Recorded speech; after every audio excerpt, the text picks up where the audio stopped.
ఇప్పుడు జనసేన ఉభయ గోదావరి జిల్లాలో 34 గాను అంటే 19 ఈస్ట్ 15 వెస్ట్లో గాను 34 గాను కనీసం 17 సీట్లు తీసుకున్నట్టయితే బాగుండేది. 17 నుంచి 20 సీట్లు అంటే టోటల్లీ క్యాస్ట్ పోలరైజేషన్ కదా, అదొక బాగుండేది. మొత్తం సీట్లు అయినా సరే కనీసం 40 తీసుకుంటే బాగుండేది. పవన్ కళ్యాణ్కి ఒక సంవత్సరం అయినా సరే సీఎం పదవిస్తే కాపు ఓటు ట్రాన్స్ఫర్ అనేది జరుగుద్ది. ఇప్పుడు పాటంశెట్టి సూర్యచంద్ర జగ్గంపేట ఇండిపెండెంట్గా ఆయన కారు ఆటోలు తయారు చేసుకుని ఇండిపెండెంట్గా ప్రచారం చేసుకుంటున్నాడు. ఆయన బిడివాడ రామచంద్రరావు ఇండిపెండెంట్ పోటీ చేస్తున్నారు. సో మీరు ఇచ్చిన 5 స్థానాల్లోనే ఇద్దరు పోటీ చేస్తున్నారే. మీరు 24 స్థానాలు ప్రకటిస్తే మిగతా మొత్తం లిస్టు ప్రకటిస్తే ఎంతమంది వస్తారు? ఆ రోజు రాసిచ్చిన లిస్టులో ఐదుగురు రాసిచ్చారు కదా, 5 గెలుస్తారప్పని వాళ్ళల్లో నాదెల్ల మనోహర్ ఓడిపోతాడు. నాదెల్ల మనోహర్ మొట్టమొదటి సీటు ఓడిపోతాడు. తెనాలి లోకం నాగమాధవియ ఆమె కష్టమే. కొణతాల రామకృష్ణ కష్టమే. అదేంటి కష్టమే? కొణతాల రామకృష్ణ రాజకీయంగా వైఎస్ రాజశేఖర రెడ్డి దీంట్లో గెలిచాడండి. ఇప్పుడు ఎక్కడున్నాడు? లేడు, అవుట్ ఆఫ్ ది సీన్ కదా. అవును. 3 ఇంకా 2 పేర్లు ఎవరివి?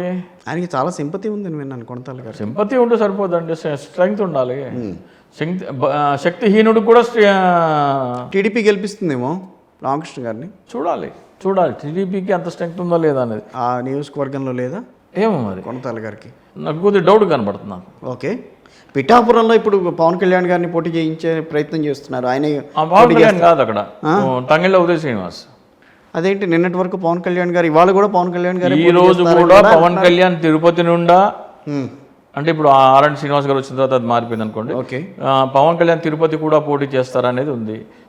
పవన్ కళ్యాణ్ గారు ఇప్పుడు భీమవరం నుంచి అయితే పోటీ చేయట్లేదు, భీమవరం వదిలేసాం లేదు. ఇప్పుడు గాజువాకను పిఠాపురం మధ్యలో ఉంది, లేదా కాకినాడ ఎంపీ కూడా ఒకటి ఉంది. కాకినాడ ఎంపీ అయితే కనుక కేంద్రంలో పదవిస్తారు, వెళ్ళిపోతాడు, ఆయన పక్క కామ్గా ఉంటాడని చెప్పని అంటున్నారు. సో అవన్నీ కాకినాడ ఎంపీ అయితే మనోడిని టీడీపీని ఓడించి మనోడిని గెలిపిద్దామని గెలిపించేసినా గెలిపిస్తారు. మనోడిని గెలిపించుకుందాం, టీడీపీ మాత్రం ఓడిద్దాం. ఎందుకంటే ఈసారి టీడీపీ గెలిస్తే జనసేన నాశనం అయిపోద్ది, అది వాళ్ళకి తెలుసు. ఓకే, జనసేన గెలిస్తే టీడీపీ జనసేన ఉన్న 24 సీట్లలో ఇప్పటి వరకు ఉన్న సీట్లలో అయితే ఒక 20 సీట్లు మనం వేసుకోవచ్చా? గెలుపు డబుల్ డిజిట్ దాటదు, డబుల్ డిజిట్ 10 టచ్ చేయదు 10 కూడా టచ్ చేయదు. ఇవేమీ అవగాహన లేకుండానే చంద్రబాబు గారు 24 సీట్లు ఇస్తారు వాళ్ళకి. చంద్రబాబు నాయుడుకి కాపు ఓటు బ్యాంక్ ట్రాన్స్ఫర్ కావాలి, అందుకు ఇచ్చాడు. ఆయన ఏమో పవన్ కళ్యాణ్ ఆ సీట్లు గెలవాలనో ఏదో కాదు, ఆయనకి రాష్ట్ర వ్యాప్తంగా ప్రతి కాపు ఓటు నాకు ఓటు వేసేస్తాడు అనే భావనతో ఓటు ఇచ్చారు. పవన్ కళ్యాణ్తో పొత్తు పెట్టుకున్నాడు ఆయన. జగన్మోహన్ రెడ్డి గారు ఏంటి, కాపులకి ఎక్కువ ప్రాతినిధ్యం ఇస్తే ఆ సామాజిక వర్గం మొత్తం నాతో ఉంటుందని జగన్మోహన్ రెడ్డి గారి ఈక్వేషన్. లాస్ట్ ఈసారి ఎన్నికలు ఎట్లా ఉంటుందని చెప్పలేము. 30% ఇచ్చారు. ఈసారి బహుశా పవన్ కళ్యాణ్ లేకపోతే అది 40కి చేరేదేమో. పవన్ కళ్యాణ్ అనే వ్యక్తి లేకపోతే కాపులకు ఇచ్చే టికెట్ల సంఖ్య ఈసారి 40కి చేరినా ఆశ్చర్యం ఉండేది కదా. జగన్మోహన్ రెడ్డి గారు ఎలాగైతే బీసీకి పెంచారో కాపులు కూడా పెంచే అవకాశం ఉండేది.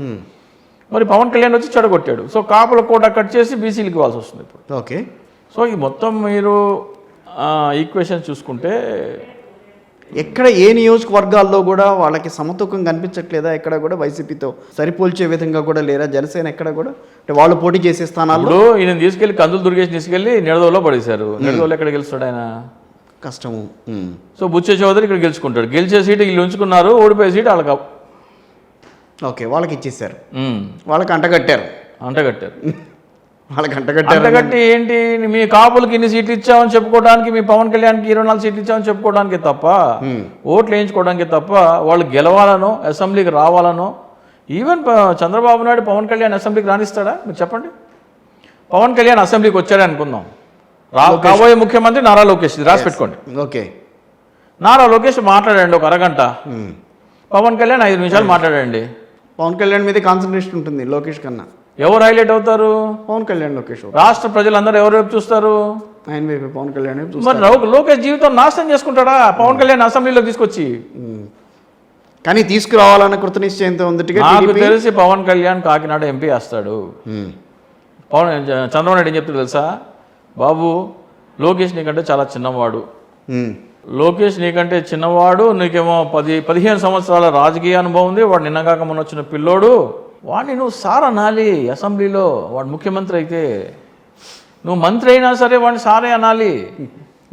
బాగుంటుందా ఏమన్నా? అదే నువ్వు పార్లమెంట్కి వెళ్ళావనుకో, మోడీ పక్కన కూర్చోవచ్చు, నువ్వు దేశవ్యాప్తంగా రాజకీయాలు చక్రం తిప్పొచ్చు, కేంద్ర మంత్రి అవ్వచ్చు. అప్పుడు నువ్వు లోకేష్ని సార్ అనాల్సిన అవసరం లేదు. ఇవన్నీ రేపు రాబోయే శపథంలో రాబోతుందా ఏంటి డైలాగులన్నీ? మీరు మీరు అమ్మో మామూలు కాదు, దేనికో లింక్ పెడతారు మీరు వాసన పసిగట్టడం. ఏమో మరి ఇప్పుడు వాసన పసిగట్టడంలో జర్నలిస్టులు మించిన వాళ్ళు ఎవరు లేరు. ఇప్పుడు ఏదైనా జరగచ్చు. ఇప్పుడు వ్యూహం, ఆ తర్వాత ముందు యాత్ర, తర్వాత వ్యూహం. సో ఇప్పుడు శపథం రాబోతోంది. చెప్పడం అయిపోయింది, సర్టిఫికేట్ వచ్చేసింది, అది కూడా వస్తుంది, రేపు ఎల్లుండో రిలీజ్ వస్తుంది అది కూడా. సో దాంట్లో ఈ రకమైన వాగ్బాణాలు ఉంటాయేమో నేనైతే అనుకోవట్లేదా? అయితే ఉంచడానికి ఇష్టపడు. ఓకే, లోక్సభలో ఉంటేనే లోకేష్కి సేఫ్. పవన్ లోక్సభలోనే ఉండాలి, అది లోకేష్ సేఫ్. మరి లోకేష్ రావాలంటే మంగళగిరి గెలవాలి, అది వేరే. ఎమ్మెల్సీ అయినా హెచ్ఎస్ ఎన్నికల్లో గెలిస్తే లోకేష్ ఓడిపోయినా కానీ ఎమ్మెల్సీ కోటాలో ముఖ్యమంత్రి అయిపోతాడు. అలా ఎలా అవుతాడు? అయిపోయిందిగా. ఎమ్మెల్సీకి సంబంధించి వాళ్ళకి ఎక్కడ లేవు కదా, ఇంకా గెలిస్తే ఉంటాయిగా, గవర్నర్ కోటాలోనే ఏదో ఉంటాయిగా. అవును. సో ఎలాగోలా. కానీ మంగళగిరి స్థానం విషయం మీద కూడా చాలా మల్లగులాలు పడింది వైఎస్ఆర్ కాంగ్రెస్ పార్టీ. ఇప్పుడు ఇంకో అమ్మాయిని తీసుకొచ్చారు, మళ్ళీ లావణ్య గారిని తీసుకొచ్చారు. కాండ్రు లావణ్య, కాండ్రు కమల గారు అమ్మాయి. సో ముందు ఆవిడని అనుకున్నారు, కాండ్రు కమల అన్నారు. తర్వాత కొంచెం చిరంజీవి అనుకున్నారు. లోకేష్ విషయంలో భయపడుతున్నట్టున్నారు. కొంచెం భయపడటం అంటే ఆ తికమక్కలు కొంచెం ఏదో కొంచెం కాదండి, జనంకి ఏ రకంగా అనిపిస్తుంది ఇక్కడ ఇదే అండి. ఇప్పుడు లోకేష్ని ఓడించాలని ప్రతి ఒక్క కోణం పరిశీలిస్తుంది. లోకేష్ని ఇప్పుడు పులివెందుల్లో ఎవడైనా సరే అంతగా ఇప్పుడు బీటెక్ రవి కాదంటే వీడు అని ఉన్నారా వాళ్ళకి? లేరు. బీటెక్ రవి ఉన్నాడు, బీటెక్ రవి ఓడిస్తాను అని అంటున్నాడు కదా. ఇప్పుడు బీటెక్ రవితో అతను ఎవరో ఉన్నారు కదా, మొన్నటి దాకా రాజశేఖర రెడ్డి గారి మీద పోటీ చేసిన వ్యక్తి ఇటు వచ్చేసాడు, సతీష్ రెడ్డి ఇటు వచ్చాడు. వాళ్ళ దగ్గర అభ్యర్థి లేరు. సో అది పులివెందుల్లో జగన్మోహన్ రెడ్డి ఉన్న స్ట్రెంగ్త్ మీకు టీడీపీ మంగళగిరిలో లేదు కదా. గంజి చిరంజీవి ఇటువైపే ఉన్నారు, కాండ్రు కమల కూతురు ఉన్నది. మళ్ళీ కరెక్టేనండి, ఆయన పేరేంటి, హనుమంతరావు గారు, ఎమ్మెల్యే గారు రామకృష్ణారెడ్డి గారు, ఆర్కే గారు, ఈ ముగ్గురు ఉన్నారు. ఈ ముగ్గురు స్ట్రెంగ్త్ ఒకవైపు, లోకేష్ స్ట్రెంగ్త్ ఒకవైపు. పవన్ కళ్యాణ్ని రాజకీయాలు ఇక్కడ అసెంబ్లీలోకి రానికూడదన్న ప్రయత్నం టీడీపీ చేస్తోంది. ఓకేనా? అంటే పవన్ కళ్యాణ్ అసెంబ్లీకి రాకూడదన్న, పార్లమెంట్ పంపించేయాలి, జనసేన పార్టీని అధపాతాళానికి తొక్కేయాలి. ఓకే, ఇది చంద్రబాబు నైజం అండి. వెంకయ్య నాయుడు లేకపోతే భారతీయ జనతా పార్టీలో ఈ రోజున భారతీయ జనతా పార్టీ ఆంధ్రప్రదేశ్లో అధికారంలో ఉండేది. చంద్రబాబు నాయుడు మీడియాలోకి చొప్పించాడు తన శక్తిని. జ్యుడిషియరీని జయప్రదంగా గెలిచారంటారు, అది మీకు తెలుసు, నాకు తెలుసు. అపోజిషన్లోకి జనసేన చొప్పించాడు ఇప్పుడు. అవును, అపోజిషన్ అంతా యునైటెడ్గా ఉండకూడదు, అపోజిషన్ స్ప్లిట్ అయి ఉండాలి. సో ఆయన జనసేన ఎలాగైతే మీడియాలోకి తన శక్తుల్ని చొప్పించాడో, అపోజిషన్లో కూడా జనసేన అనే పేరు మీద ఒక బినామీ పార్టీ పెట్టి ఒక అపోజిషన్ శక్తిని క్రియేట్ చేశాడు. సో ఇప్పుడైతే జనసేన 24 సీట్లలో ఒక డబుల్ డిజిట్ కూడా తగ్గే అవకాశం లేదు, సింగిల్ డిజిట్ వరకే పరిమితం అవుతుంది. అలాంటప్పుడు జనసేనని నమ్ముకున్న సామాజిక వర్గం ఏం కావాలి, వాళ్ళు ఆలోచిస్తున్న తీరు ఏం కావాలి, ఇప్పటి వరకు వాళ్ళ ఆలోచన ఏంటి, ఇప్పుడు ఇంకా మరి వాళ్ళ ఆలోచన ఏ రకంగా ఉండబోయే అవకాశం ఉంటుంది? మరి ఇప్పుడు 5 సంవత్సరాల నుంచి అరే మిమ్మల్ని గొర్రెల్లాగా మేబీ చంద్రబాబు నాయుడికి బలిస్తారని చెప్తున్నాను నేను. అప్పటికి కనువిప్పు కాకపోతే కాపు సామాజిక వర్గం బుర్ర గడ్డి తింటే ఏం చేస్తారు? ఎవరేం చేస్తారు? కళ్ళకు కంటినట్టు కనపడలేదా ఆయన చంద్రబాబు నాయుడు బినామీ అని? మీకు కనపడపోతే ఏం చేస్తావు? మీ కర్మ.